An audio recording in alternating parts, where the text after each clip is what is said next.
Don't do a gift horse in the mouth. What is it? Don't. What's it? What is it? Don't look at it. Don't look. Don't look at it. Look at it. I was thinking, don't kick it. Hello, and welcome to So You Want to Get Into Politics, Adventures of a Would-Be Councillor. This is a fly-on-the-wall podcast following the journey of my friend Craig as he enters the world of party politics for the first time. I'm Rachel, and I'm a local resident of Beaminster and a town councillor. And I'm Craig, and I hope that you, the listener, will learn how I can represent you and what I'm about. Rachel, how are we going to do it? Well, we're going to do a weekly Q&A, hopefully picking up questions from our listeners, local residents who are passionate about Beaminster and Moston, wherever. We can talk about local issues. How businesses will still benefit from having that kind of event on Sundays. We're going to talk about the week's activities and what you've been up to. There'll be people like that across the town that have all sorts of different ideas around aspects of housing, environment. But I think it's quite important that I just put a warning out that sometimes we will go off topic. We are prone at laughing at each other and generally having a bit of a good time. We are. So this podcast will be available each week from wherever you get your podcasts. So don't forget to subscribe, like and share to get up-to-date episodes. Hi Craig, how you doing? I'm doing really good, thank you. How you doing, Rach? Yes, I'm good, thank you. Have you been saving the town with all the floods that have been coming through, or has it been okay? It's been all right. I think all the preemptive work our amazing volunteers do means that we don't get too affected at the moment, although we seem to be on a constant flood watch. So I'll probably get at least one text every day from the Environment Agency or whoever it is to send out texts to warn us for potential flooding. But other than that, all great, man. I'm a little bit concerned. Obviously, our listeners can't see us, but you missed your screen and it looks like you've got a dead body hanging behind you, which it's very disconcerting. Is everything okay? Yeah, well, Right. It's greyed out. I was hoping you wouldn't mention it. So That's going to make the shortcut. that's the police in you, isn't it? That's you want to detect.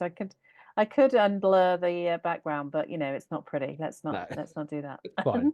Well, just for our one listener, yeah, Hillary, don't worry. All is well. There isn't a corpse hanging behind Rachel in a Zoom screen.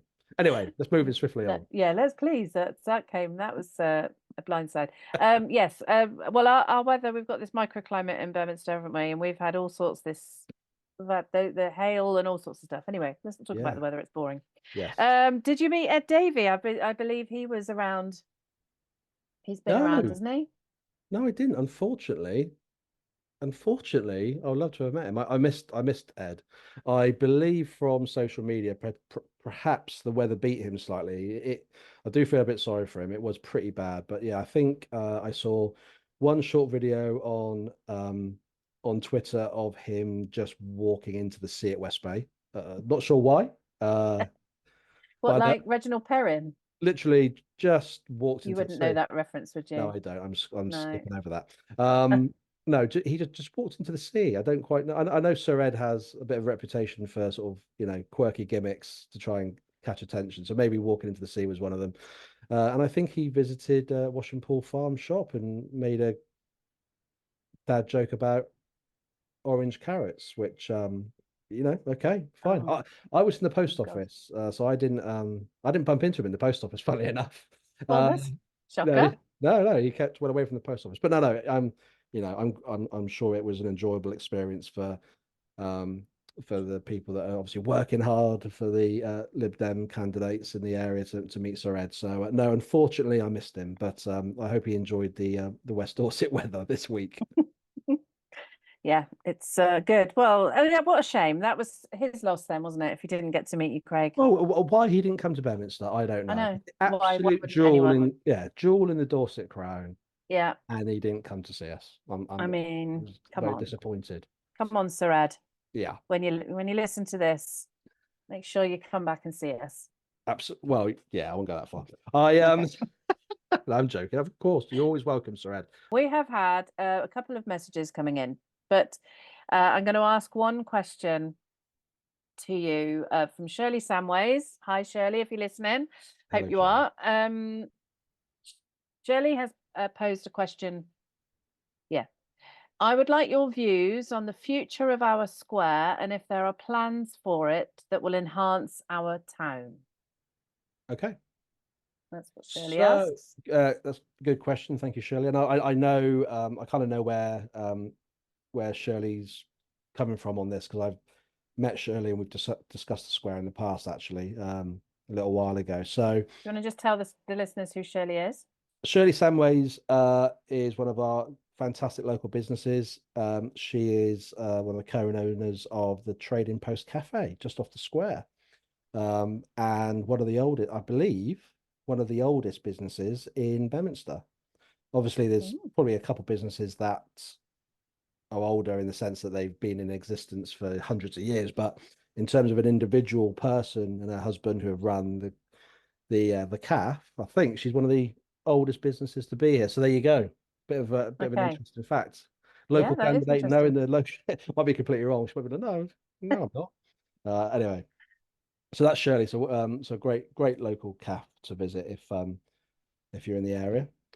So the question probably slightly leads on to some history of the square. So I know some years ago, and I know all this because after meeting Shirley, I climbed up into the loft at the town hall to pull out all the paperwork and find out what was previously discussed. So basically, to try and give you a quick history lesson, 2012, I think it was 2012 to 2013, there was a group of local residents who wanted to explore the possibility of revamping and changing the square, making it a bit more pedestrian friendly, with two or three different ideas how that could happen. So the then chairman of the council, chair lady of the council at the time, Rebecca Knox, who's obviously currently the ward councillor here, set up a working party of council and non-councillors, and actually was a really big piece of work. I think it lasted about 18 months and involved questionnaires to community groups and essentially a referendum on three or four options that were tabled. The first option was essentially to completely pedestrianize the square. The second option was to rejig the square and create some sort of partially pedestrianised bits, which meant losing, I think it was 6 car parking spaces.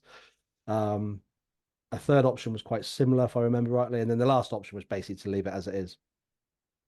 There was loads and loads of feedback on the different options from different groups and individuals, and the working party and the council of the day agreed on a policy which went with the fairly high majority of what people wanted, which was essentially to leave the square as it is, but to enhance it and sort of tidy it up and do it up. And there was a list of things that the council proposed on doing. So it was things like adding some extra benches and seated areas, adding more flowers and sort of decorating it with wildlife, resurfacing the square, and a few other things like that.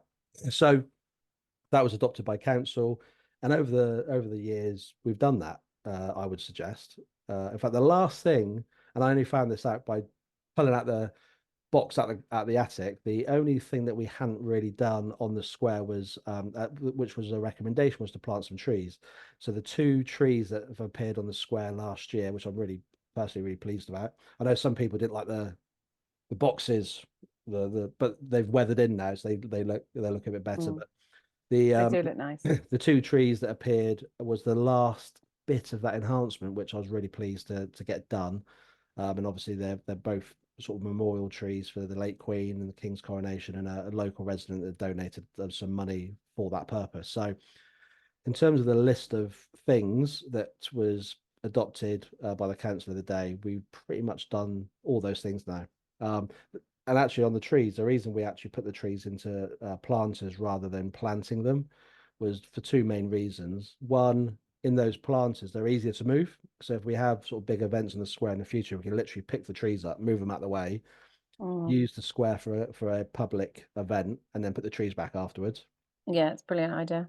And the second reason was, and this then follows on to a little bit of the present and the future, is that the utilities in the square, like your phone lines and drainage and electric, gas, whatever, is basically kind of an unknown. We don't know where this stuff is. So planting trees could cause problems with utilities, basically. And that could become very costly. So that's the kind of history. So what the square sort of looks like now is was a byproduct of that. The here and now, and my kind of position on it, the square is obviously a really important vocal point of the town, and I know is this we've talked about this over the years, Rach, and other councillors, that how we can make more use of it. So the actual square itself, or at the central bit where Julia is owned by Beaminster Town Council. And the current arrangement is that we lease that square out to Dorset Council that administer the car parking, and we basically get a percentage of the parking fees. And for our international listeners, Julia is not a person; it is a monument. No, Julia is a person that stands there. We have two international listeners. If the statistics would be, well, exactly. It's an ancient memorial to somebody who used to live in the town who was called Julia. For our international listeners, You were doing so well with the history, but carry on. Well, that's true, isn't it? Well, it wasn't just well, Julia. It's a long Montague, isn't it? Oh, bigger name, but anyway, whatever. We can find out. We'll cut that bit out. Yeah. So anyway, back to the topic. Yeah. So over the last few years, we've looked at different things that we can do to enhance the square further and make it more appealing, and drive people to the square. So obviously the hanging baskets, we've done a lot more with. We've got more flags. We decorated the flag poles last year, and I'm really pleased to see the flags up. They look great. The bunting's going up in May. So we do lots of things to draw people. I think one of the challenges, well, there's lots of challenges with kind of doing more. The first one is in terms of trying to have more seating area in the square. That becomes difficult predominantly for two reasons. One, even though we own the square, there is actually highway access. So it's not just a simple case of saying, well, actually, we've decided we're going to do something completely different with the square. Because it forms part of the highway, highways have a claim to it. So the outside parking that goes around the outside of the square is actually different to what we kind of own in the middle. So if it gets really complicated. You can't just close it willy-nilly. We don't, even though we own it, we don't necessarily have full access to it. It's odd. It's just an unusual situation. But in COVID, we had access to some funds that we secured to get some barriers, tables, and chairs. So actually, during COVID, when businesses were starting to reopen, we actually tried to pedestrianize the square and create it in a space of a bit more kind of al fresco dining in the summer. We spoke to all the local restaurants around the square, cafes, bars, etc., and said, look, we've got this funding. We can fence it off, make it safe. We can put some extra tables and chairs and grow the table covers for your restaurants. Would you like us to do it? And basically, every single establishment said no. But really understandably, lots of different reasons why: health and safety, insurance, and all that stuff. But the kind of bottom line and the real tell for me, which I found interesting, was that actually the businesses that would benefit the most from increased pedestrian space and provide those services for people that might want to buy a coffee and read a book or whatever, basically didn't want to provide that service, didn't want to cater for it, which I completely understand why. It just didn't work for them. So for me, that kind of reinforced the historical message, which was that because we are a kind of hub town and support lots of local villages, the need for parking for people to pop in, pop out, disabled access to local shops, and the ease of people using the square to use our local businesses is really important to local residents and really important to local businesses. So it kind of showed that the space that's currently used for parking is actually really important to people that use it. And it is a popular space in the sense that we have the Yarn Barton car park. So often people say, well, the Yarn Barton car park is empty and everyone parks in the square and they can all park at Yarn Barton. Some people can't because of access, disability, etc., which is why the local businesses are quite lucky to have, parking outside their shop. Because if you think about even Bridport, you can't just park outside the butchers and just pop in and do your shopping. But actually, statistically, what we know now and in the past is that the Yarn Barton car park is used as much in terms of people paying for parking as the square. So it's not necessarily the case that Yarn Barton's empty. and the square's full, actually it balances out across. So there is a mix of people using both car parks.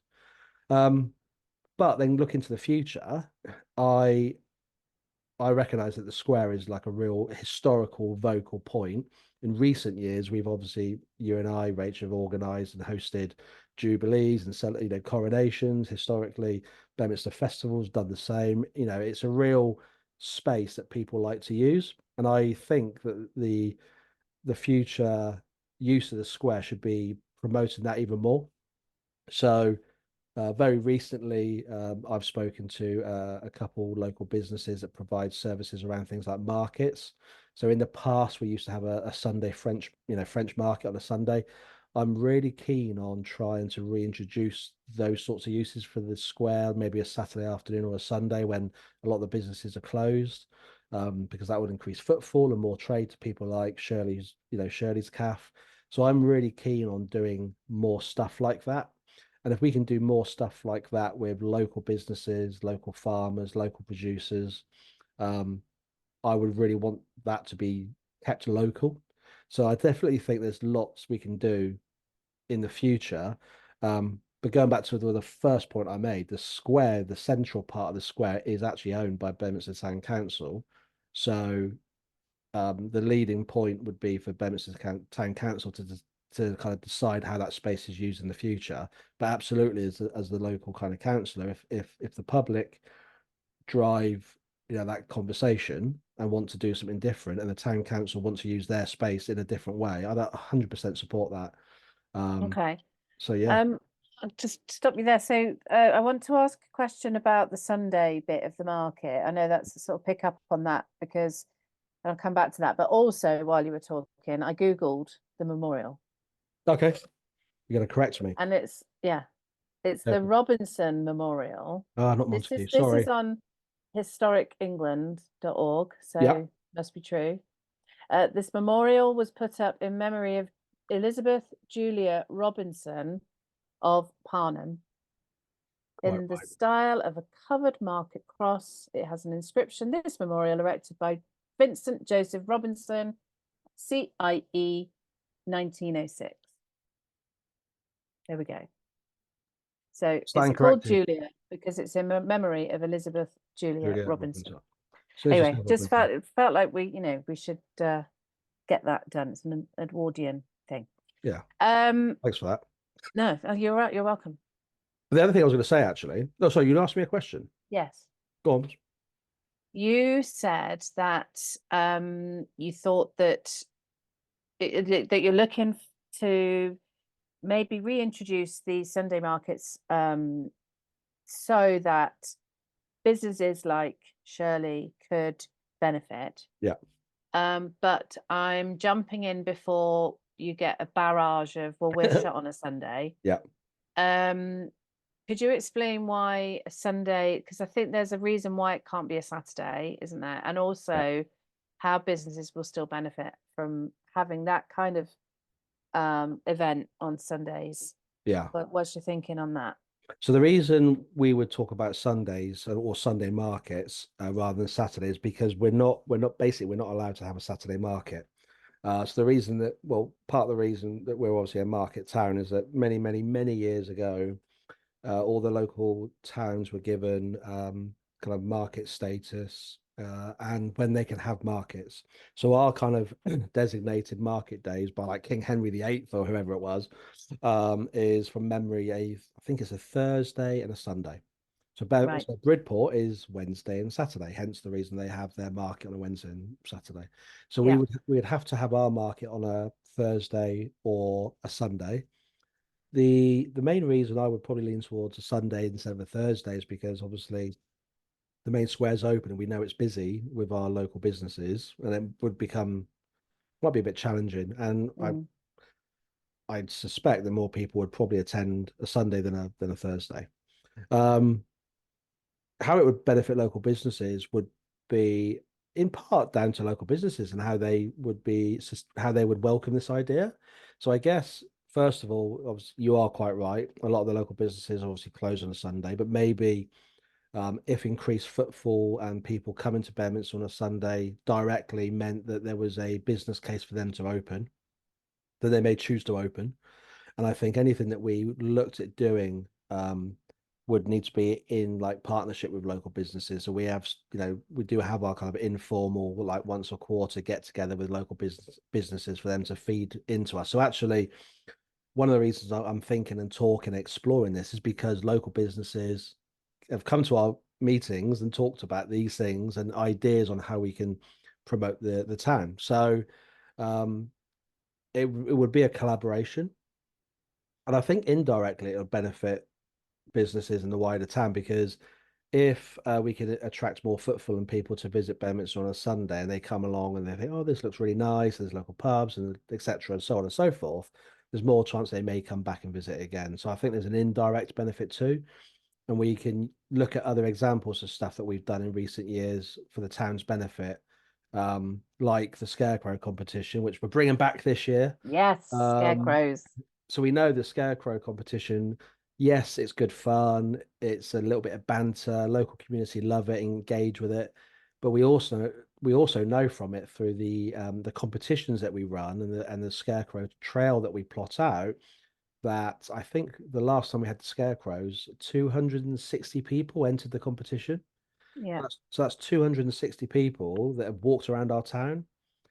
Now, most of them probably live here, but we know that some people have come here to see the Scarecrows, do the trail, which always conveniently passes local establishments and so on and so forth. So that's why I think there'll be a benefit on a Sunday. But for me, it'd be really important that those kind of local businesses benefit from it and don't feel hindered by it. So, Nick's Hair and Anthony, the butchers and the fruit and veg shop, people like that. It'd be great for them to sort of feed into the conversation.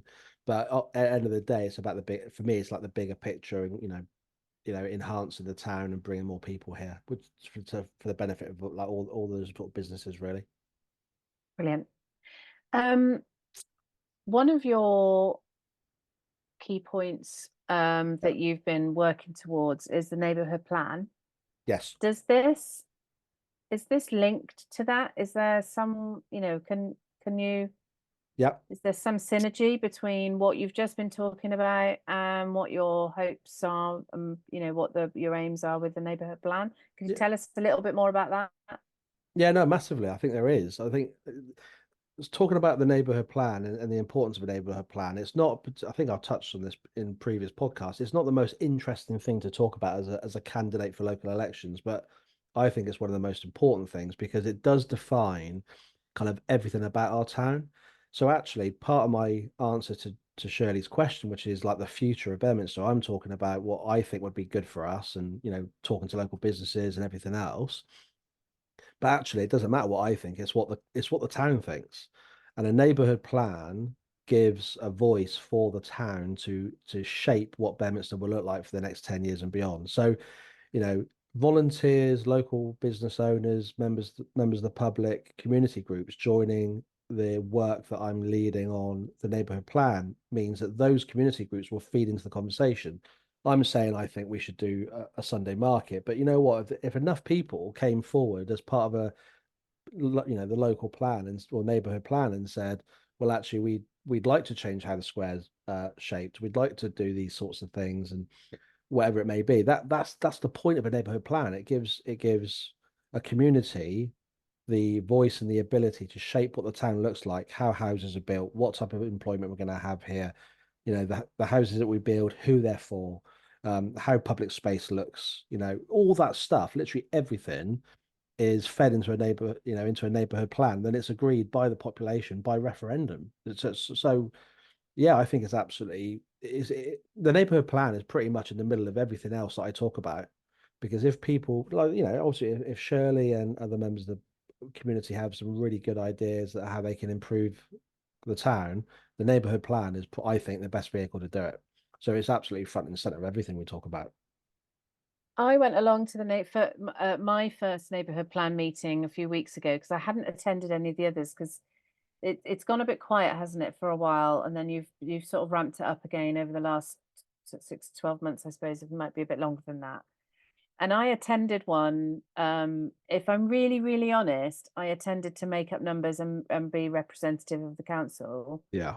I was surprised at, I didn't really know what it meant, if I'm on it really, I Yeah. knew roughly, but I came away from that thinking that if there are people, local residents who are passionate about Beaminster and Mosterton, wherever, but oh no, would the neighbourhood plan just be Beaminster or is it Mosterton? It'll be so it'll be separate plans, but they kind of like sync to that. Right, So you'd okay. have Beaminster would have its plan, Mosterton Yeah, would have its yeah, plan, but the relevance of local areas impacts that plan. yeah.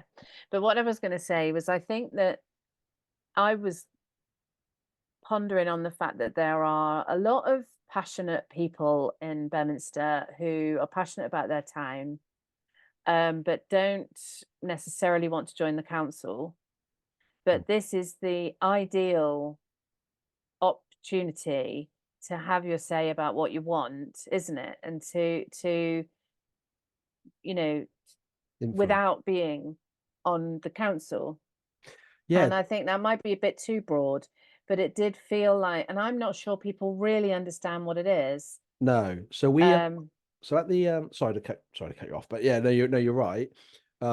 At the next at our annual parish council meeting next month, it's something that I've really led on in the annual parish letter, which is being posted or being is currently being posted through everyone's letterbox, so everyone will get a copy of that. Um, I know you're absolutely right, and actually the kind of working group of the neighbourhood plan, the more non-councillors and the more representatives from different elements of the community, the better. And we have, mm, we're rebuilding that. We do have the makings of a good mix. The local secondary school is represented there for the younger people. The school has a youth council, which I'm really, really keen on meeting and sort of getting them involved. We've got some specialists, kind of consultants that are doing the kind of real legwork on the paperwork for us. But no, you're absolutely right. It is a really good opportunity for local people that might think, well, I have a real passion about, like someone like Shirley, who has some really, some real strong ideas around what she thinks the square could look like. Um, there'll be people like that across the town that have all sorts of different ideas around aspects of housing, environment, the nature of our town, how we use our energy, literally everything. And yeah, it's about bringing, it really yeah, blew my mind actually. I mean, the architecture, if it's people, massive. if a big group of people came together and wanted pink houses, Yeah, it could yeah, be yeah, for a reason as long as there's yeah, justification. It was yeah, this is the thing that you can make an impact without being. I mean, yeah, obviously we're recruiting for council, and we would like more people to come on the council, but this to me seemed like a really good opportunity as well. And yeah, I think it would be good if people can come along to the parish meeting and hear more about what that means. And there's going to be some other exercises. Yeah, yeah, exercises where we're going to have people coming on, yeah, accessible days, isn't it, for people to come and see what it means? yeah. We're planning some sort of suitable, accessible dates where, um, members of the current sort of working group will get together. We'll invite members of the public down to the hall and literally kind of like a post-it note, sticky, Mm. map of Beaminster on the wall kind of situation, and just ask people to pop in for half an hour or whatever and get around a table and just tell us what they think and stick some post-it notes on a map, where do you want employment to go, where do you want the next park to be, and all those sorts of things, just to kind of get the conversation. Because the way I would explain the neighborhood plan is it's a massive piece of work that takes years, but don't look at like that end goal of this massive piece of work that takes years. Break it down into manageable like chunks. So if there's somebody in the town who has massive depth of knowledge and understanding of architecture or the environment or whatever it may be, what we're looking for is members of the public that have like a real passion and deep knowledge on a small element of a plan to just come forward and sort of say, look, I'm happy to help with that bit. So it's like writing a book, if everybody came forward and wrote a chapter, then that's not too difficult, right? Like I can write a chapter of a book, but I can't write a book, Mm.